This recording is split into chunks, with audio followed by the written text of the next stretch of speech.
नमस्कार दोस्तों। एफआईआर दर्ज करवाने के लिए प्रार्थना पत्र जब भी आप देते हैं, आपकी थोड़ी सी गलती या लापरवाही या कह लें अज्ञानता की जानकारी ना होना आपके पूरे जेन्युइन केस को खराब कर सकती है। तो प्रार्थना पत्र देते समय क्या सावधानियां बरतनी चाहिए, ये आज आपको मैं बताने वाला हूं। और वर्तमान कानून में क्या प्रक्रिया है, पहले क्या प्रक्रिया थी, किस प्रावधान में था, और उससे पहले भी प्रोसीजर लॉ यानी जो प्रक्रिया विधि थी वो कौन सी थी, पूरा इतिहास भी आपको मैं बताऊंगा। फ्रेंड्स, सबसे पहले बात करते हैं प्रक्रिया विधि यानी प्रोसीजर लॉ की इतिहास की। The code of criminal procedure 1898, सबसे पहले यही प्रक्रिया विधि लागू थी पूरे देश में, मीन्स कह सकते हैं ब्रिटिश इंडिया से। 1973 में जब सीआरपीसी बन गई और 1 अप्रैल 1974 से जब सीआरपीसी लागू हुई, तो उसके बाद जो पुराना कानून था यानी the code of criminal procedure 1898 वह निष्प्रभावी हो गया। कब से? 31 मार्च 1974 से। अब इसके बाद वर्तमान में भारतीय नागरिक सुरक्षा संहिता अधिनियम संहिता 2023 1 जुलाई 2024 से पूरे देश में लागू है। और वर्तमान में जो भी एफआईआर रजिस्टर्ड होती हैं वो इसी कानून के धारा 173 के अंतर्गत रजिस्टर्ड होती है। पूर्व में दंड प्रक्रिया संहिता में 154 के अंतर्गत एफआईआर दर्ज होती थी।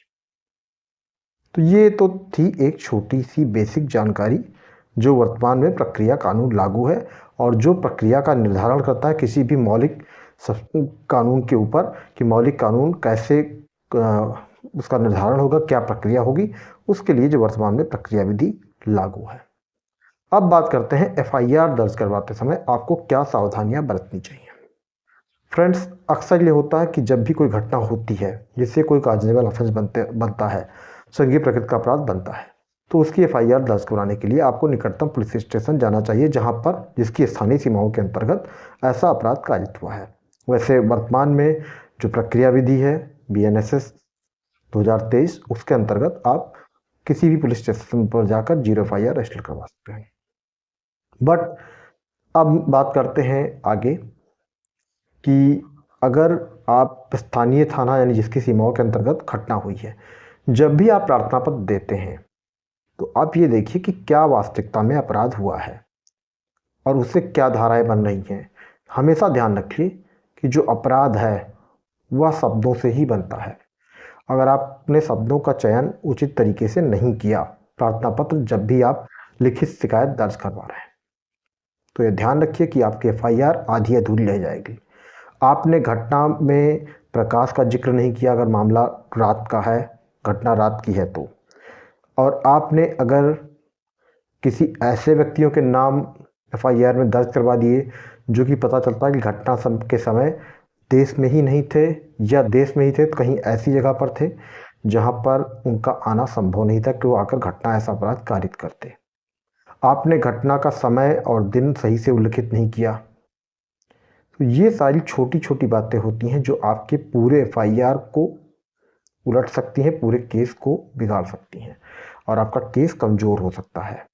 इसमें फाइनल रिपोर्ट भी लग सकती है अगर कोई मान लीजिए जघन्य प्रकृति का अपराध नहीं है या गंभीर प्रकृति का अपराध नहीं है तो आपको जब भी प्रार्थना पत्र देना है तो ये ध्यान देना है कि घटना का समय, स्थान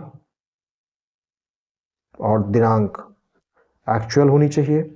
जिन व्यक्तियों के खिलाफ आप प्रार्थना पत्र दे रहे हैं अगर आप उन्हें पहचानते हैं, जानते हैं, तो ये ध्यान रहे कि अगर कोई ऐसा है ऑफेंस जो फिजिकली मतलब भौतिक रूप से कारित किया गया है मौके पर, मारपीट, हत्या, बलात्कार जैसा अपराध, तो जो भी एक्यूज पर्सन है वो वास्तविकता में संभावना है कि वहाँ पर रहे हैं, वो उपस्थित रहे।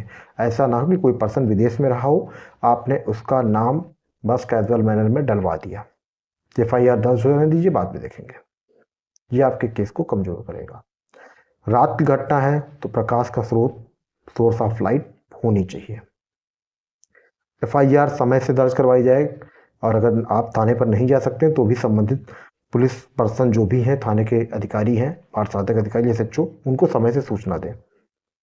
और आप अपने पास ये नोट कर लें कि आपने इस घटना की सूचना इस समय दे दी थी, क्योंकि वर्तमान समय में हर व्यक्ति के पास ऑलरेडी इलेक्ट्रॉनिक डिवाइसेज यानी मोबाइल फ़ोन या लैंडलाइन फ़ोन या फैसिलिटीज ऐसी अवेलेबल हैं जिससे आप सूचना दे सकते हैं। बस ये छोटी सी जानकारी और छोटी सी सतर्कता आपके केस को कमज़ोर होने से बचा सकती है। आगे की जानकारी के लिए आप इस चैनल पर बने रहें, चैनल को सब्सक्राइब करके नोटिफिकेशन बेल को प्रेस करके रखें, ताकि जो भी वीडियो चैनल पर आएंगे उनकी जानकारी आपको मिल जाएगी और आपको ऐसे जानकारी वाले कंटेंट देखने को मिलते रहेंगे। Thank you.